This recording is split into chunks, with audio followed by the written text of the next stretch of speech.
to my YouTube channel. So, it's me, ang inyong nanay. Yan, ito na po dati yung aking pinapa-breastfeed, si Sian. Siya po ngayon ay 3 years old na, and ngayon po ay meron naman akong baby, si Baby Zoe. Yes. Sa lahat po ng mga subscribers ko doon sa Miss Rina Rakitarabong. Yes guys, I'm here na po ulit. At sa lahat po nagtatanong at sa lahat po na nagtatanong dyan sa comment section, yes po, ito na po yung aking new YouTube channel. Gumawa na po ako ng bago kasi nga po, yung aking YouTube channel ay hindi ko na po ma-open, and nasira na po kasi yung cellphone na ginagamit ko dati. So, sa lahat po ng mga subscribers ko po doon, yes, I'm here na po, I'm back. So, please subscribe po. Maulan po kasi dito sa amin ngayon. Sobrang lakas ng ulan.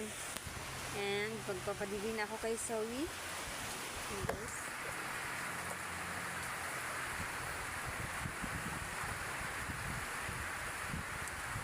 Dili siya kasi siya ay natutulog na at inaantok na si Zoe. Kaya papatulugin ko na siya.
hapon po, after ng mga gawing bahay. So, ito naman kami. Sobrang hagad ng aking face.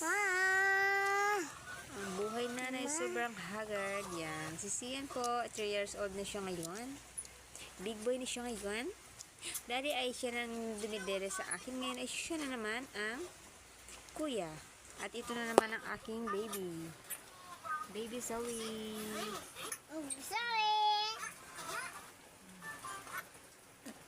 Signal na manood ka na.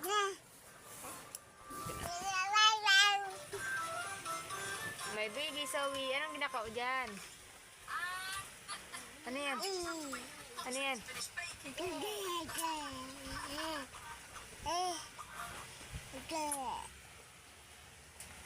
Yun guys, so nakalipat na po kami dati ay doon po kami nakatira sa maliit na bahay. Ngayon po ay dito na kami sa bahay namin na bago.